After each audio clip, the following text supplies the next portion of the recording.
Is your Windows update stuck at 0%? Yeah, it's super frustrating when you're waiting for an update and it just sits there forever. Don't worry. In this guide, I'll show you step by step how to fix Windows Update stuck at 0% in 2026. Sometimes the simplest fix works. Restart your computer to refresh the system, then try running Windows Update again.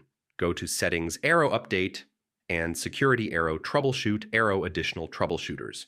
Run the Windows Update Troubleshooter. It automatically detects and fixes common issues preventing updates from progressing. Make sure you have a stable internet connection. Run a speed test and switch to a wired connection if possible. Slow or unstable networks can prevent updates from downloading. Press Windows plus R, type services.msc, and press Enter.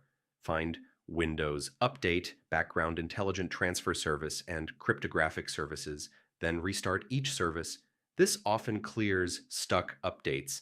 Stop the Windows Update service, then go to C:\Windows\software distribution\download and delete all files inside. Restart the service and try updating again. Low disk space can prevent updates from installing. Delete unnecessary files or run disk cleanup to free up space for the update. Outdated drivers can block Windows Update. Use Device Manager to update critical drivers, then restart your PC and try updating again, and that's it. Following these steps usually fixes Windows Update stuck at 0%. Try them in order, and your system will update smoothly without hanging.